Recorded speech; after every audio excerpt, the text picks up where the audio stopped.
broadcasting across the nation from the East Coast to the West, keeping you up to date on technology while enjoying a little whiskey on the side, with leading-edge topics, along with special guests, to navigate technology in a segmented, stylized radio program. The information that will make you go, Pull up a seat, raise a glass with our hosts as we spend the next hour talking about technology for the common person. Welcome to TechTime Radio with Nathan Mumm. Today's content is a part of our April Fool's special. Welcome to TechTime Radio with not Nathan Mumm, the show that makes you go, technology news of the week. The show is for the everyday person talking about technology, broadcasting across the nation with insightful segments on subjects weeks ahead of the mainstream media. We welcome our radio audience of 35 million listeners to an hour of insightful technology news. I'm not Nathan Mumm, your host, who is a technologist with over 30 years of technology experience. Somehow we got an email from good old Nathan that last night he decided he's going to our nation's capital to work with Doge, but, hey, we'll find out about that later. I'm your host, Mike Gorday. I am an award-winning author and a human behavior expert. And sitting to my right here is... Who are you? Let me introduce myself, Mike. There you go. I am Mark. I am the whiskey connoisseur, and on the side, a technology expert. Okay. We live stream during the show on 4 of the most popular platforms, including YouTube, Twitch, TV, Facebook, and LinkedIn. We encourage you to visit us online at techtimeradio.com and become a Patreon supporter at patreon.com/techtimeradio. We're friends from different backgrounds, but we try to bring the best technology show possible weekly for our family, friends, and fans to enjoy. We're glad to have Mr. Somebody, our producer, at the control panel today. Welcome, everyone. Let's start today's show.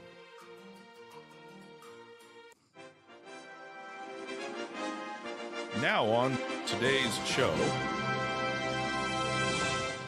Today on TechTime Radio, we're going to dive headfirst into the cutting edge, the curious, and sometimes the downright unbelievable in the world of tech.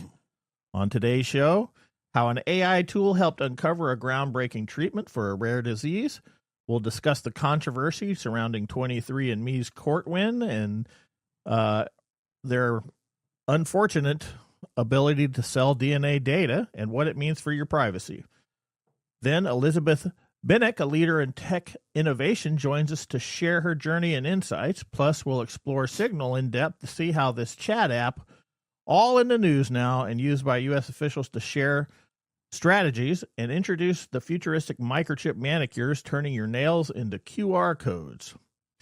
In addition, we have our standard features, including My Mesmerizing Moment, Technology Fail of the Week, and possibly a Nathan Nugget. How are we going to do that one?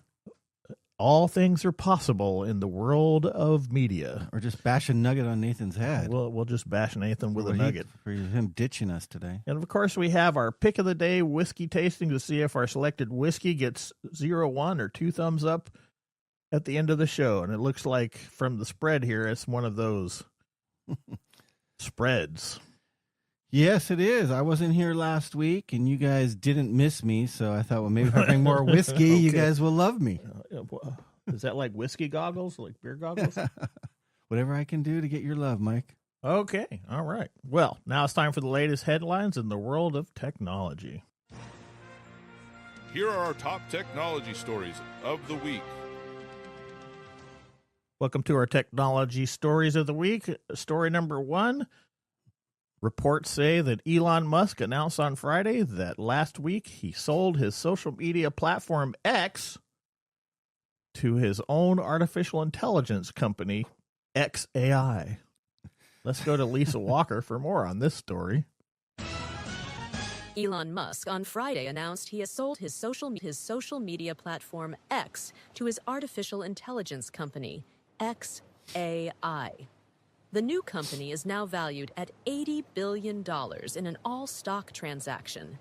Musk founded xAI in March 2023 to use artificial intelligence to understand and generate human-like text. At the time, he said the company will seek to understand reality. X has around 1,500 employees, and XAI has around 1,000 workers and is notable for products including Grok, Aurora, and Promptal DE. Back to you guys in the studio. Yeah, I'm not sure how to feel about this right now. This is an odd story. Yeah, Musk purchased Twitter for $44 billion in late 2022. He took the company private and rebranded it as X on July 23rd of 2023. X has approximately 611 million monthly active users globally. He says that XAI and X's futures are intertwined. This will allow us to build a platform that doesn't just reflect the world, but actively accelerates human progress. Musk founded XAI in March of 2023 to use artificial intelligence to understand and generate human-like text. At the time, he said the company will seek to understand reality, according to a post on Twitter. Whoa, that's not Twitter, that's X. In February, investors led by Musk have offered $97.4 billion to take over OpenAI, the artificial intelligence maker of ChatGPT. He says it's time for OpenAI to return to the open source, safety-focused force for good it once was. We will make sure that happens. You think that's why he wants to buy OpenAI? No. Doesn't he have his own AI? I don't think he wants it. Maybe he wants an AI that actually works. Maybe. All right. In response, OpenAI chief executive Sam Altman posted on Musk's own social media platform X, "No, thank you, but we will buy Twitter for $9.74 billion if you want."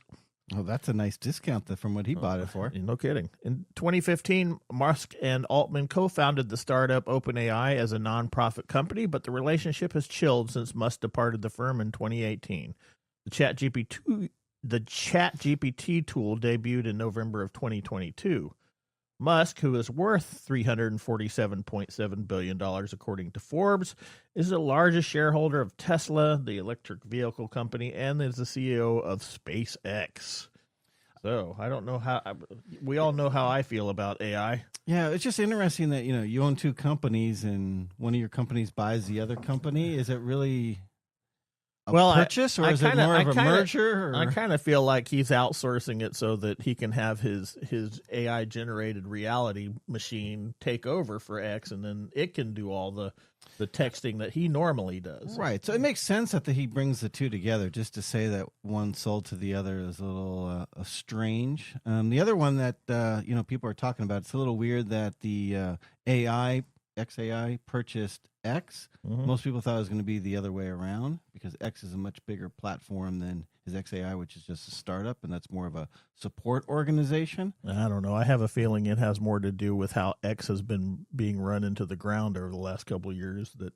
That may be the impetus for buying that, but I'm not an expert on how those people run their businesses. So we'll have to do a call into Nathan because he's going to get really close today to Mr. Musk there, flying over to D.C. to work with him. All right, story number 2. Now, AI tools helps find life-saving medicine for a rare disease. Okay, now this is something that I think is a great use of AI. So, set to enter a hospice care, a patient with idiopathic multicentric Castleman's disease is now in remission after treatment with medication predicated as the top treatment by an AI-guided analysis. After combing through 4,000 existing medications, an artificial intelligence tool helped uncover one that saved the life of a patient with idiopathic multicentric Castleman's disease. This rare disease has an especially poor survival rate and few treatment options. The patient could be the first of many to have their lives saved by AI prediction systems, which could potentially apply to other rare conditions. So, Mike, how did this work? Did it actually just predict what it thought the medicine would be, or did it actually develop a medicine? Now, how I understand this works is that it set the AI to go through all the pharmaceuticals that were available, find out which ones had side effects that worked as a treatment for this a similar disease, and then it prescribed the medications based on the side effects, and the side effects put it into remission. Wow. Which is a really interesting way of treating a patient, is by using the side effects of medication. And that's something that human people trying to do would be almost impossible, to go through everything of that kind of scope and size, going through that size of data. Yeah. This is one of the reasons. This is one of the things that AI should be doing. It shouldn't be doing AI girlfriends, and it shouldn't be doing AI therapists, and it shouldn't be doing AI art and AI writing books. It should be helping medical professionals cure diseases. So it sounds like, from your description there, it was humans using it as a tool to a system versus it trying to replicate a human function. Yeah. So, with Musk trying to understand reality, I guess, that is a very good way of looking at it. So, detailed in a new paper published in the NAJM, a group led by researchers at the Perelman School of Medicine at University of Pennsylvania, they used the AI technique called machine learning to determine that, well, I'm not going to say that because I can't pronounce it, a monoclonal antibody, which is FDA approved to treat conditions ranging from arthritis to Crohn's disease, was the top predicted new treatment that is likely to work for IMCD.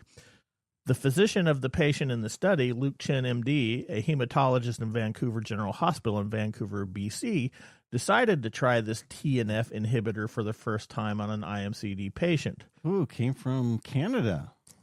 Well, that's where the patient was. Nice. Go Canada. Okay.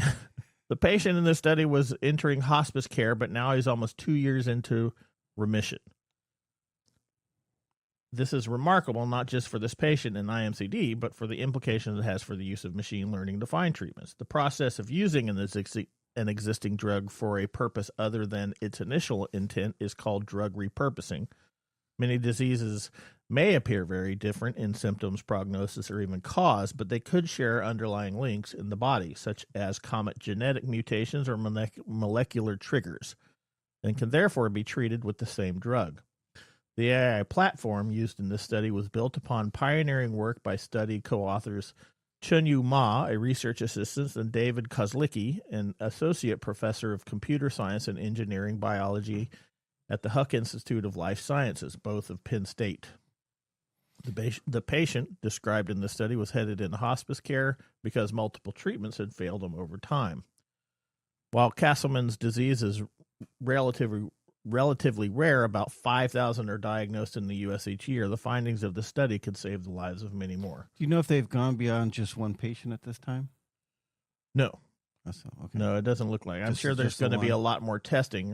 One of the reasons why they were able to do this was that the patient didn't have any more options, so they were allowed to move forward with this based on that. Yeah. Where I find this very interesting is that a lot of our famous drugs that are used now for a particular application have been this side effect type treatment, but it's taken a long time to figure that out.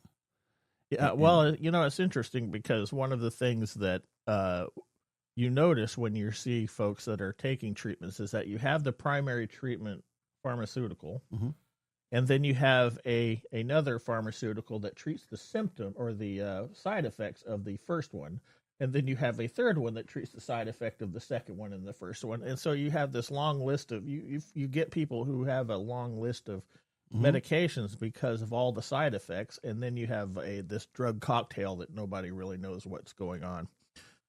So very interesting. Yeah, that's pretty cool. Now this is where I do find AI to be a boon to our society. Otherwise, AI just sucks in general. Yeah, that's kind of what James Riddle was talking about a few episodes ago. Yeah, it can be used for, mass destruction, genetic resequencing that can be destructive, and yet there's so many positives that it can do in diagnosis and treatment. Yeah, exactly. All right, let's move on to story number 3, unless you have anything else to say about AI. No, I'm done with AI. I want to go to data breaches. Okay. I miss those. We haven't talked about those in a while. Well, we warned you. Not too long ago, we talked about 23andMe being caught up in some legal things. Well, your genetic DNA is going on sale to the highest bidder. The company 23andMe has won court approval to sell its most valuable asset, your DNA data, despite growing concerns over privacy and security. A U.S. bankruptcy judge, Brian C. Walsh, allowed the company to proceed with an auction, but extended deadlines to give creditors more time to review the sale.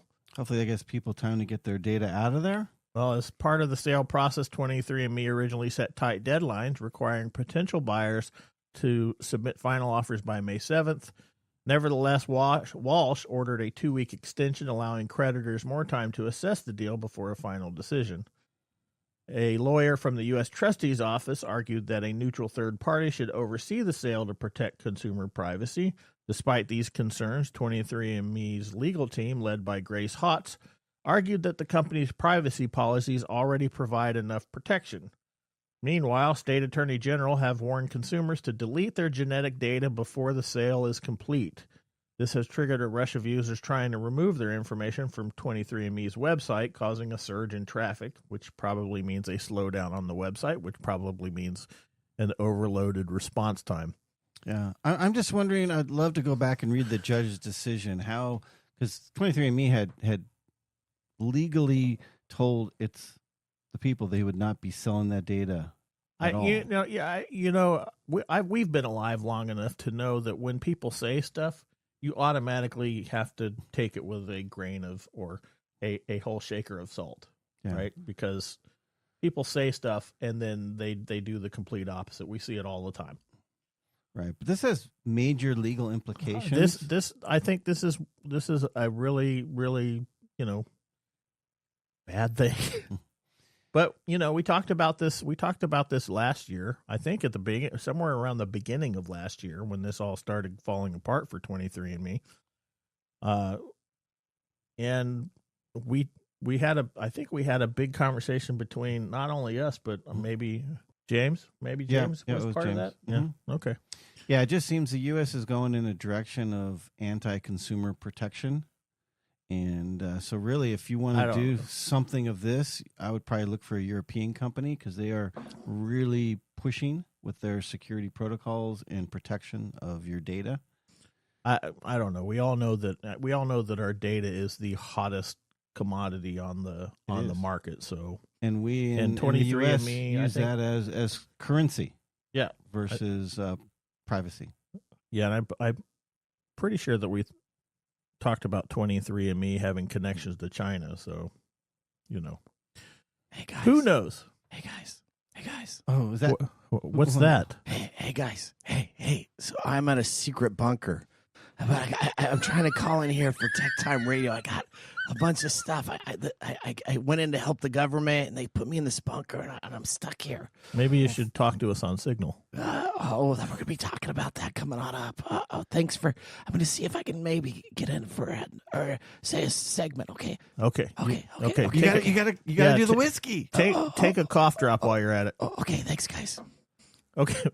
Well, hopefully, it sounded like Nathan. He never did identify himself. He didn't identify himself. Yeah, what's up with that? Right, I don't know. Okay, well, that ends our top technology stories of the week. Moving on, we'll have our deep dive in Signal and the texting app that everyone at the White House is using. And our guest, Elizabeth Bieniek, joins us next segment to talk technology and holograms. Buckle up as we drive 88 miles per hour into our next segment. See you after the commercial break. Looking for custom glass solutions for your next commercial project? Hartung Glass Industries is your trusted partner in custom glass fabrication. For over 100 years, Hartung has delivered proven manufacturing expertise, comprehensive product offerings, and dependable service and quality. From energy-efficient facades to custom shower doors, we create glass solutions tailored to your project needs. With 8 facilities across the U.S. and Canada, we combine national expertise with a local touch-ensuring faster service and unparalleled customer care. Hartung Glass Industries, where quality meets innovation. Visit hartungglass.com to learn more. Welcome back to Tech Time with Not Nathan Mumm. Our weekly show covers the top technology subjects without any political agenda. We verify the facts and do it with a sense of humor in less than 60 minutes, and of course with a little whiskey on the side.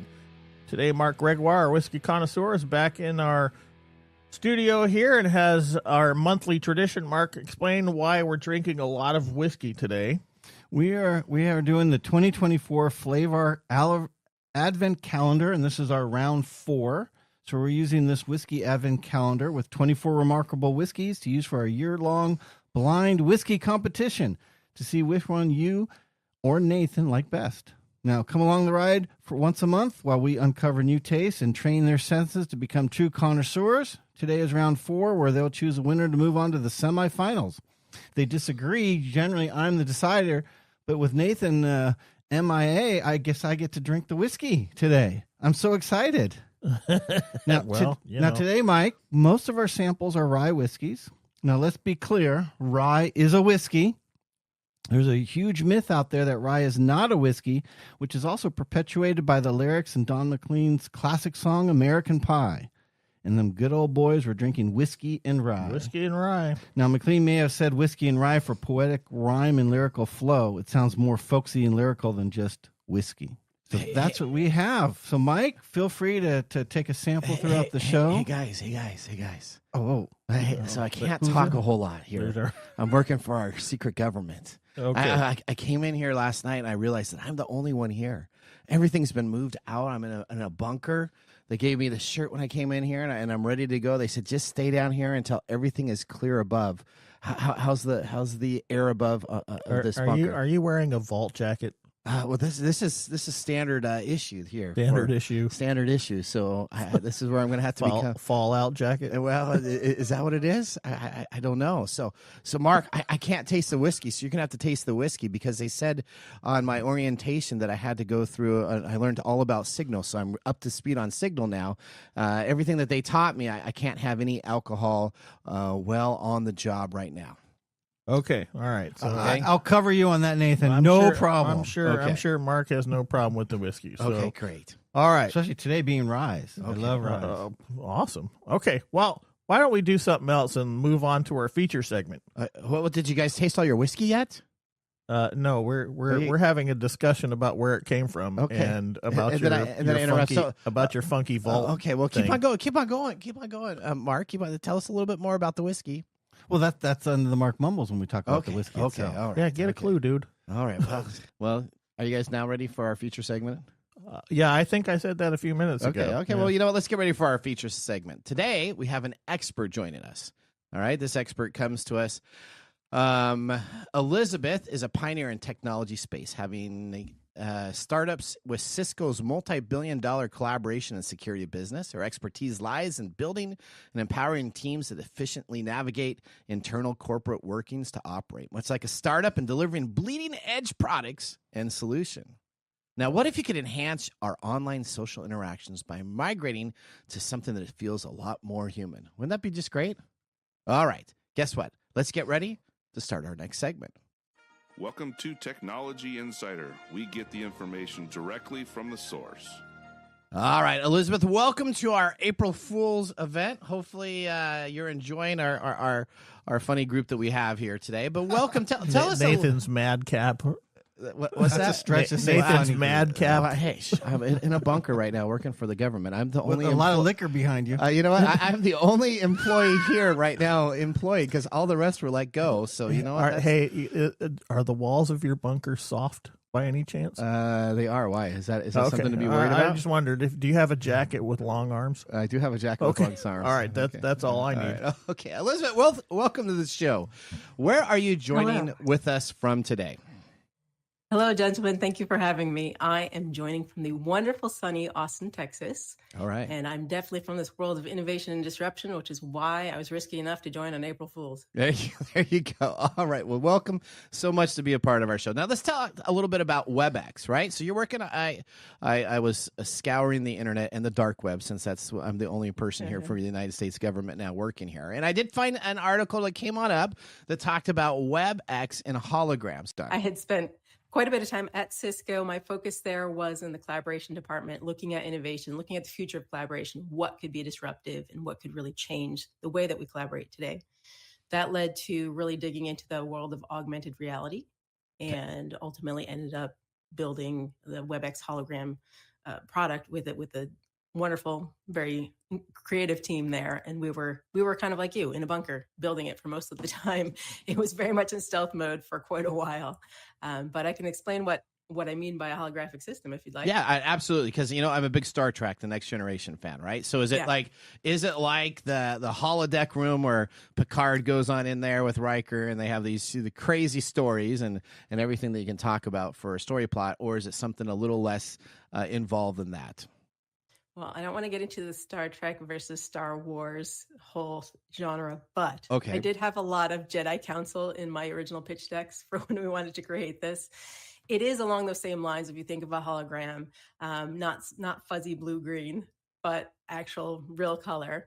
And the thought was, right now, if you're talking to somebody on a video call, you're very aware that they're in their location and you're in your location. There's not a lot of feeling of togetherness because there's a screen in between you, you have equipment and a camera capturing this. It's very obvious that you're separate. The whole story behind WebEx Hologram, what we're trying to create, we were going after a feeling. And it was that feeling of being together in the same space, sharing the same space. So if you think of a holographic collaboration as not getting on a video call in your office and talking to somebody on your screen, but putting on a lightweight headset and then having that person appear in front of you in your physical space. Okay. In real color, in full 3D. So close to Star Trek and Star Wars, but trying to get a little bit more lifelike. What inspired you to actually write this book itself? It actually came at the end of that project, WebEx Hologram, when handing it off to the business unit to become a full-fledged product. It had been a multi-year journey going from purely the strategy, looking at, what has the potential to disrupt collaboration? Where should we be looking at? Into, well, what could we build? Into building those first prototypes, into getting customer feedback. And it ended up being a multi-year project. So when I finally was able to step back away from that, this started as a postmortem for myself, really just starting to think, all right, what worked, what didn't? If I were to do something like, I didn't set out to be an entrepreneur running a startup inside of a big company. If I were to do this again, how would I do things differently? And I just kept writing more and more. My postmortem started getting bigger and bigger, basically, and realizing a lot of these lessons are great for me and my journey going forward, but these would be really useful for somebody else. I didn't have a playbook, so I wrote it to be a playbook for somebody wanting to really implement disruption inside of a large corporation. All right, so let me ask you that. You didn't have a playbook by default. Was that because your large organization didn't have a playbook by that? Because you guys were kind of cutting edge? Why was there not a playbook? I'm just going to kind of ask in place first off. And with that, I'll preface that I worked at a large company in the Redmond area called Microsoft that I worked with, and they had no playbooks for anything. I've heard of them. They had nothing either. So as we were working there in the 90s, I mean, it was just the wild, wild, wild west. And I'm just kind of curious if that was the same thing that you had here, or what was a little bit on how your process was for your playbook to do this product. Yeah, I find every big company, I'm sure you encountered this at Microsoft and talking to everybody in the tech space, everybody likes to say that they're innovative. Everybody likes to say that they do things in-house and they build things and we've got the most innovative team. But it's kind of like saying every company says we hire the best and brightest. I mean, nobody goes out there and says we hire the bottom of the barrel. So when it comes to actual innovation and are you innovative internally, everybody has a program, but a lot of times those programs don't actually lead to something. A lot of times they're siloed, they're separate. It's innovation theater is kind of the joke. With my effort, I was inside of the engineering organization, and this started as looking from that perspective, from inside out, of what could we do here? What has the risk of really exposing us, not next year, not a few quarters from now, but 10 years from now, are we going to be relevant? So it started from there, and nobody had really built anything internally from the ground up from that concept. Usually it was acquiring some IP or building something tangentially different to what we're currently doing. So it's smaller innovations, or you buy a company. I'm like, we want innovation. Let's go buy this company that's doing this. So that was new for us at the time, to do something entirely from the ground up. And it started in just small steps. And I didn't start out day one being like, hey, I'm going to build a company inside of a company. It started out with, hey, let's look at this area. What could we do here? So let's talk about your book. Now, is it a simple read? Because, so Mr. Gourdet here on the show, he's written a book, and he can handle large phonetic words and big language dictionary itself. Except for one that was on my script that I couldn't read. Okay, but for me, I need a little bit more of a simpler read. So I need something that I can understand and pick up and go. Tell us a little bit about, is it a simple read? Is it difficult? What are some of the key points? And ideally in your book, Cake on Tuesday, what are you trying to get across to the readers? Sure. The subtitle of it is Cake on Tuesday, 25 Lessons to Unlock Corporate Innovation. And it's focused on these 25 lessons broken into 5 chunks throughout the book. Very simple read. My goal when writing it was something that somebody could pick up on a flight in New York and be done by the time they land in San Francisco, because we're all busy. So I was trying to think, how do I distill the project I was working on was about 8 years. How do I distill 8 years of learning into something that somebody could read on a coast to coast flight and make it really, really simple? Perfect. All right. Now, where can we find your book? I mean, if I need to find, I'm sure you can find it at the largest bookstore on the internet, but I don't, which doesn't even sell books anymore. It sells everything else, and they have what now about? Amazon. They have That's my primary library. Oh, is that your primary library? Yeah. Every 2 months they just had a special Prime Day just last week again. So, tell us, where can we find your book? Is it available in soft copy, hard copy? Elizabeth, where can we go out and find this? It's available in all the versions. There's hard copy, paperback, ebook, and there's a wonderful voice talent that did the audio as well. So you can get it on Google Play or Audible. You can also get it at Amazon, Barnes & Noble, Target, Walmart, pretty much any place you can get a book. All right. Hey, Nathan. Yeah, what's that? I had a question for Elizabeth. Sure, go right ahead. So for a lot of our listeners out there that are intrigued, what would be your top couple of takeaways from the book that they would get by reading the book? Sure. I did really break it down into the journey of going through WebEx Hologram. And in my 5 sections, I realized in hindsight, looking back at it, I was really biased towards the start, because anytime you're doing something new, different, innovative, the first 3 sections are largely about different parts of starting. So going from nothing to concept, getting that concept into motion. How do you add oil and reduce friction to get that moving forward? How do you sell it? Well, the first 3 sections are all about that. And then, because I think that's the hardest thing for everybody, quite frankly. And then my 4th section is largely about, once you've got rolling, it's titled Leading Through the Barren Middle. So it's that when everybody hits the slog in the middle, when the going gets rough, when you're just, okay, this isn't how I expected it to be. It's not so exciting now. How do you get through that? And it's focused more on my leadership journey. So how as a leader do you help your team get through that? And the last section is Insights from the Rearview Mirror, which really taps into those lessons that you don't always get when you're in them, but you see them on the other side. All right, perfect. All right, Elizabeth, now where can people get in touch with you outside of our show, right? So we love to let people connect. We will, of course, be tagging you on LinkedIn, so where everybody listens to our show. But where else can they reach out to you if they wanted to maybe have you come and talk about your book, or maybe come and keynote speak? How would somebody reach out to you? Yeah, absolutely. You can find me on my website, which is elizabethbieniek.com, and that's how you can reach about speaking engagements and workshops. I also post a lot on LinkedIn under my name, Elizabeth Bieniek. Largely on LinkedIn, I talk a lot about AI, I talk a lot about tech. And then I also have a presence on Instagram at Cake on Tuesday, which is more about the book itself and leadership. All right. Elizabeth, we want to thank you so much for being a part of our April Fool's show. It's a little bit different than what we normally have, so we are all changing positions and having a great time as we do so. You guys, anything else you'd like to ask Elizabeth? I'm curious about the title. Why Cake on Tuesday? Why cake not every day? Where did that come from? Mark, we all know about your cake fetish. All right. I do. Okay, here we go. That's a good question. Yeah. Where'd you come up with it? There you go. What did Mark say? Cake on Tuesday. I have to give credit to my operations manager, who was my right hand. She was my right hand for over a decade, even before this project. It was during that leading through the barren middle, that rough part of the project. We were past that exciting beginning. We weren't to our final conclusion. We were just some of the phases in the middle. And we're talking about, how do we motivate the team? How do we get them excited about something? We don't have a huge milestone to rally around. And she had the idea of creating the Wheel of Fortune style Wheel of Winning, just putting everybody's name on it. Mm-hmm. And at our staff meetings, we'd spin it. Our staff meetings were on Tuesday.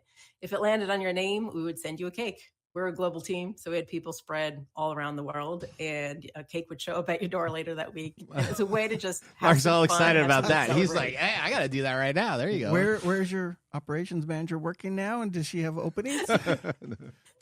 Wow. She's actually looking for some things right now, so talk to me after. Wow. She's Well, she can come work for the government because it's just myself right here now. There's nobody there's else no- working here for I the think government on I think IT we can security. put that. Yeah, I think we can put that one to bed there, Cake Boy. Okay. All right.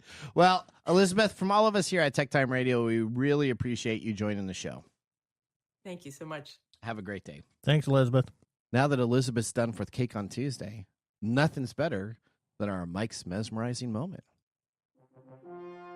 Welcome to Mike's mesmerizing moment. What does Mike have to say today? All right, Mike. I'm going to be coming to you from the bunker here. Yeah, okay. Whatever, dude. Oh no, there's a siren that's going on in the background there. I gotta be careful. Okay, here's what we got. All right, Bill Gates said this last week, AI can replace teachers and doctors in the coming years. Is this something you would like to see? Did you read the quote that he did out there? So No, I didn't He read the did a quote. big I saw interview. this. He did a big interview. Bill Gates said that, you know what, AI is going to help replace teachers and doctors because you're not going to have a doctor anymore. Now, after he said that, I went on out and I did some Grok searches and some OpenAI searches, and I found out that I get the same information from my AI assistant as I get from WebMD. Everything that is out there, you're going to die of. So I just started putting, I have this issue. It looks like you should go see a doctor. You're going to die. But I guess he thinks it's going to change. Tell us, what do you think about this idea? I have been predicting this, but if we want to think of it as a good thing, absolutely not. Okay. Because AI cannot replace certain aspects of the human element, and it never will. And one of those is the physical interaction. Hey, if you have an AI teacher, that's great, but what are you going to do with students that don't really care? The fact of the matter is that, do I think it's going to happen? Yeah, I think we're going to do this whole song and dance about, oh, AI is going to replace every job. We're already seeing it happen. AI devalues the human experience. AI devalues the human being in general, and we're going to turn into the all those guys on the ship in Wall-E. We're going to be fat and floating around and not see anything outside of our screen. So, Okay. Yeah, I'm All not right. I'm not real happy about that question. Thanks. Well, I was kind of surprised to see Bill just going out there and put it out there too. But Well, I My question, I guess, would be: is Bill happy about this, or is he just saying this is probably what's going to happen? was kind of saying that he predicted this. You know, it was kind of in a pro-positive way. What he was saying is that, you know what, you're not going to need to have a teacher or a doctor because you're going to be able to have all that information. And you, as an individual yourself, can go on out and be able to find that information. So once again, this goes back to earlier conversations. But AI doctors are practicing medicine, right? Right. So there are doctors that stretch the limits, and sometimes they're not always right. So Okay, there's mistakes. as a tool. There's mistakes that we make as human beings, but an AI can't replace the human being. Okay. It can collate knowledge that human being may need, like the teacher scenario, like the interesting medical technique that saved that guy that we talked about earlier. It can collate information and give it to a human, but a human has to be able to dispense the thing.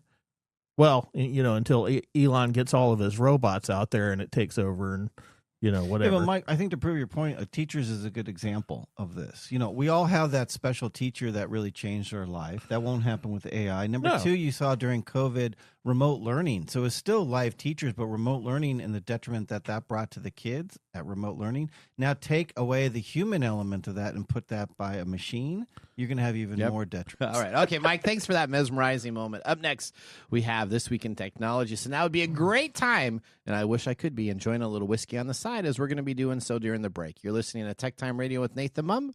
See you guys in a few minutes. Hello, my name is Arthur, and my life's work is connecting people with coffee. Story Coffee is a small batch specialty coffee company that uses technology to connect people to each product resource, which allows farmers to unlock their economic freedom. Try our medium roast founder series coffee, which is an exotic bourbon variety that is smooth, fresh, and elegant at storycoffee.com. That's STORI coffee.com. Today you can get your first bag free when you subscribe at storycoffee.com with code TechTime. That's STORI coffee.com. The segment we've been waiting all week for. Mark's Whiskey Mumble. Yay! Well, today is April 1st. What are we celebrating today? I don't think it matters. Well, no, it's April Fool's Day, of Well, it course. is, but that's not what I'm celebrating. Oh, what are you celebrating? I am celebrating National 1 Cent Day. Oh, Okay, how is that not an April Fool's joke? It's not. okay. Now, those who forget history are doomed to failure. And keeping this in mind, we celebrate National 1 Cent Day.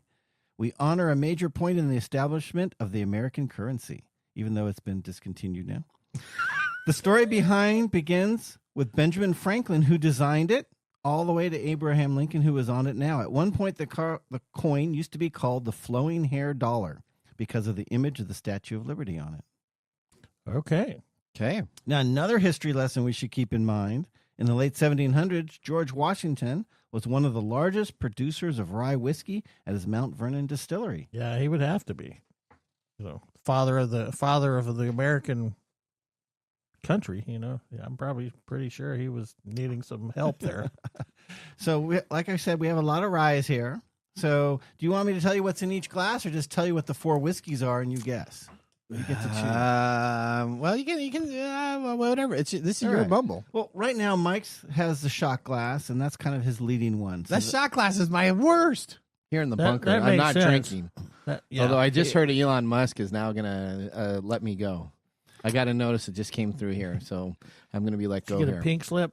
Well, he says he's going to come in and personally meet me, so I'm excited about that. So all right, maybe let's we're get gonna back to the whiskey here. Okay. Yeah, let's get off Bacta that. 1928 rye whiskey. Now, this distillation is from France. It's a Finnish rye whiskey, so it's 100 proof, and basically it's 60% rye, 30% XO Calvados, and 10% blend of Armagnac.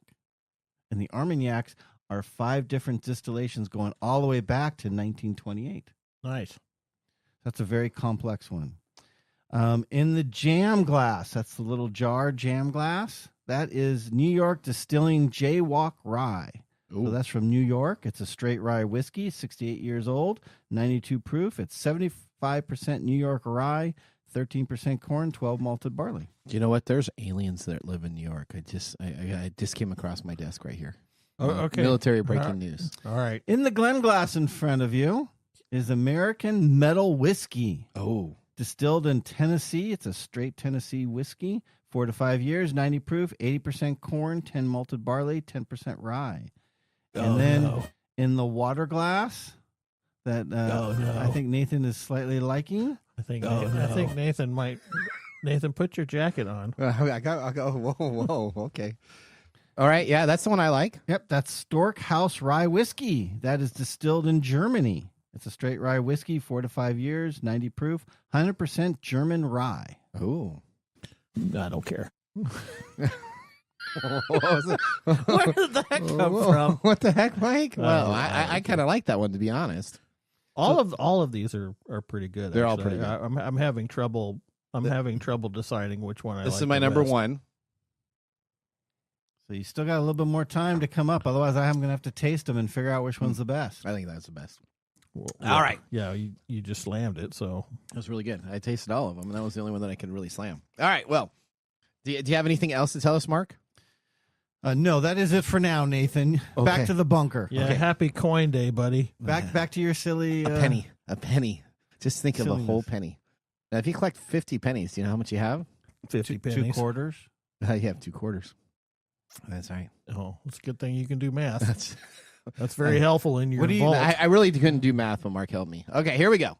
I'm reading across the line right now. United States governments are secrets posted on WhatsApp. So you can just go up to WhatsApp right now. I guess somebody leaked something. They were trying to send something out, and oops, it got leaked out. All right, well, whiskey and technology, a great pairing. Just like Star Trek episodes and the red shirt ensign that dies in the first act of all of the original series. About time we got that one in here. There we go. So, I'm watching some Star Trek redos right now, and so I'm going back and watching. And You let me mean just tell you, reruns? well, I call them redos because they've been re-edited. The episode now is in the HD, and it's got everything else in it, so it's not really a rerun anymore. They all of a sudden, the Star Trek Enterprise ship now looks like it's like 5 years old from technology, and I mean, it's just like all souped up with lights and everything. That wasn't. They used to have models. Okay, continuing on. All right, let's prepare for our technology fail of the week, presented by Elite Executive Services technology experts to help you out of a technology We are fail. out of time. Congratulations. You're a failure. Oh. I failed, did I? Yes. Did I? Yes. Did I? Yes. All right. So can I guess what it is? What are you going to be talking about? I'm pretty sure. I think it's it's from TechTime Radio's April Fool joke. It is. That That's right. extended too long. That's right. All right. So technology failure comes to us from the White House. As many secrets have been shared on public social media platforms. There goes something right now on Facebook. Wow, I can't believe that's even true. Okay, we're going to talk about a social media platform called Signal. What is Signal?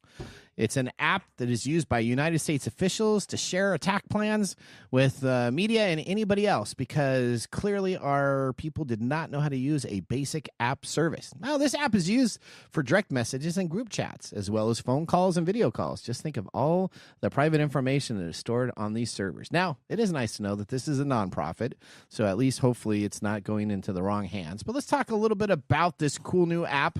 We've talked about it. Actually, we talked about it in year one of TechTime Radio on our show about Signal, and I've actually been that used long ago? It has been that long ago. It goes back to our first season of episodes. We're in season 7 now, so it goes back to our first deal when we were in our Studio 44. All right, now Signal uses end-to-end encryption for its messaging and calling service to prevent any third parties from viewing conversations, content, or listening in on calls.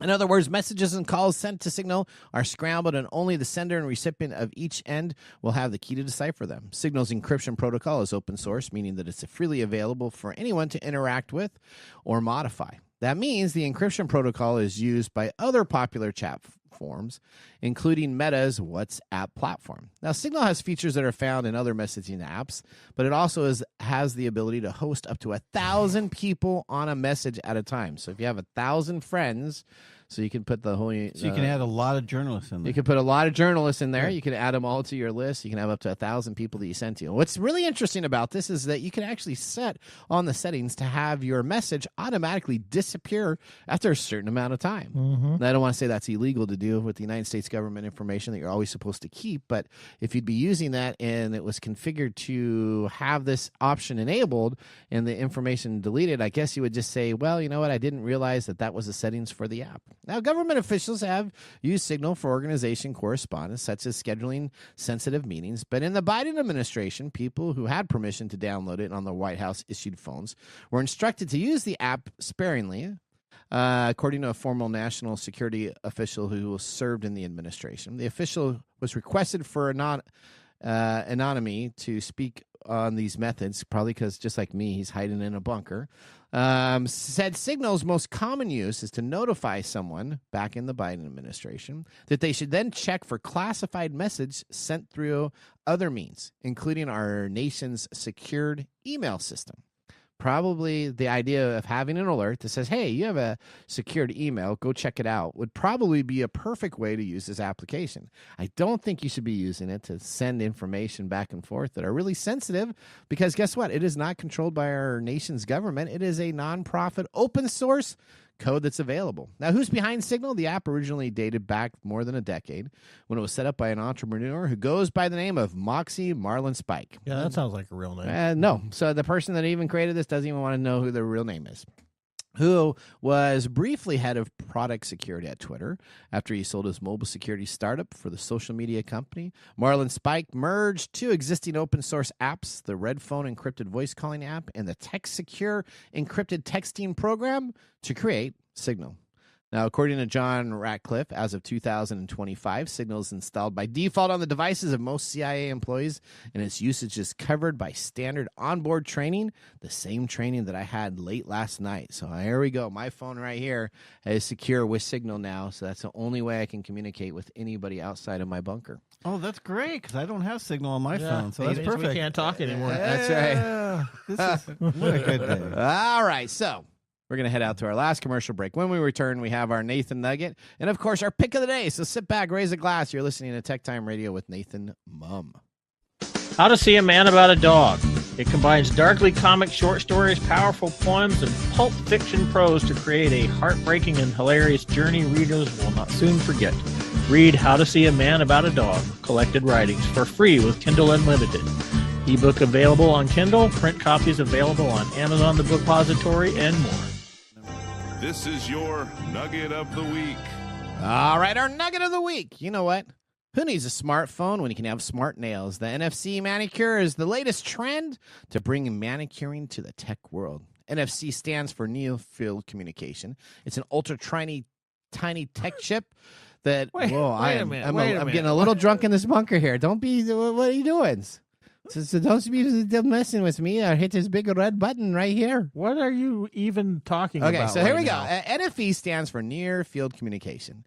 The NFC manicures are the latest in the nail trending deal. So you can actually get an NFC chip when you go into your nail salon, which I know you do, Mr. Gourdet, all the time. But you can actually get it so that it can open up and have it be used as an NFC chip. I need to go get a manicure so Okay. I can have this attached to my nail. That's exactly correct. Well, they're paper thin, they're weightless and painless. The chip allows you to act as similar QR codes. There are two types of this NFC nail chip. One is a microchip that you can encrypt with data, a website, or a Spotify song. The second type is a blinking light that starts shining whenever your phone is unlocked. Just think of this. I could have my phone on the table, you go and unlock it, and all of a sudden my nails light up and say, poo-doo-doo-doo-doo, just kind of like all the sirens that are going on here in the bunker. What happens if I break my nail? Elon, please don't hurt me. Don't hurt me. What was that? Sorry? What was that? What happens when I break? I think you might have had too much liquid refreshment there. Maybe I have. What happens when I break my nail? Well, if you Does break all your that leg, stuff go away? Am I able to access my bank accounts now? What's my deal? well, guess here? what? It's really nice is that these are normally portable and movable. So even if you chip a nail, you'll be able to take this NFC and put it on your next nail when you go on in for your manicure the next time. Now, the chips are getting even smaller. They're going to be more and more. It looks like this is going to be the new trend for nails, especially for putting on a special light show. I have. Well, do you like this new craze? I have a technical word for it. What's that? It's stupid. It's stupid. It's stupid. Oh, come on! Your next girlfriend's gonna be all lit up with NFC nails, and she's gonna be all. Yeah, no. If I had a date that came in and be like, "Oh, look at my beautiful nails," not only are they beautifully functionally, but they can open my phone and light up. I'm like, no, I don't need a Disney. You don't need that. No, I don't need a Disney light show to go with my day. But like, well, you know what? Let's move on to our whiskey tasting. And now our pick of the day for our whiskey tastings. Let's see what bubbles to the top. All right, what do we have? All right, so in the shot glass, you have the Bacta 1928 rye whiskey, $67. In the jam jar, you have New York Distilling Jaywalk Rye, $45. In the Glen American Metal Whiskey, $45. And in the water glass Stork House Rye Whiskey, $65. Well, I'm a little bothered by this, Mark, because I seem to be enjoying rye a lot more than I used to. So which one's your choice, Mike? I'm going to stick with the Bacta 1928. All right, that seems and Nathan? to be the most. This is my The Stork House Rye Whiskey? Yes, absolutely. All right, so I have to decide. Well, actually, the best one is neither one that you guys chose. It's the one in the jam jar, the Jaywalk Rye. But between the two you chose, how is that not? How is us not to be the best? Who decided the jam? whiskey connoisseur. Now, the one that's going to move on has to be one that you guys chose. So the one that moves on is the Bacta 1928 Rye Whiskey. That was my number 2 choice. My number 3, not far behind, was Stork House Rye Whiskey, which was Nathan's. And the one that was just not drinkable, in my estimation, is the American Metal Whiskey, which is... interestingly enough, my tastes are more aligned with his taste than yours. Your choices were pretty close. So I like the Jaywalk Rye, just the one from New York, the best. Your two were both very good. very close. But, Mike, I felt the Baccarat with the Calvados and the Armagnac in there elevated a little bit. It was the most consistent for me. All right. Well, guys, Delicious. we're just about out of time. Welcome to our April Fool's event. Did you guys enjoy this? No. That was so fun. It was fun. It was fun. All right, we It want was to thank. fun for us. I'm curious how the listeners will We'll see how react. listeners love this crazy stuff. So I'm coming to you from a bunker. No, Nathan loves this crazy stuff. I'm coming to you from a bunker. Nathan lives in his own little Star Trek world. That's Right right now. sorry. Right now I'm it's- sorry. It's a Star Fallout Trek world. Star Trek world. That's It right. needs to be a Star Trek world. Not a trek. All right, that's the proper way to say it. So we have spent time to purposely program to say Star Trek. Star Trek, yes. Okay. All right. Well, you know what, guys? We're about out of time. We want to thank our listeners for joining the program. Listeners, we want to hear from you. Visit us at TechTimeRadio.com. Click on Be a Caller and ask a question on our technology talkback recording system. You can always stay connected by signing up on our website and staying up to date on technology. We did move our website to a new site. Bye-bye, HostGator. Bye-bye, InMotion. Or hello, InMotion. So there we go. You know what? From all of us here at Tech Time Radio, remember, the science of tomorrow starts with the technology of today. We'll see you back next week with our normal programming schedule. Bye-bye. Thanks for joining us on Tech Time Radio. We hope that you had a chance to have that moment today in technology. The fun doesn't stop there. We recommend that you go to techtimeradio.com and join our fan list for the most important aspect of staying connected and winning some really great monthly prizes. We also have a few other ways to stay connected, including subscribing to our podcast on any podcast service, from Apple to Google and everything in between. We're also on YouTube, so check us out on youtube.com/techtimeradio, all one word. We hope you enjoyed the show as much as we did making it for you. From all of us at Tech Time Radio, remember, mum's the word. Have a safe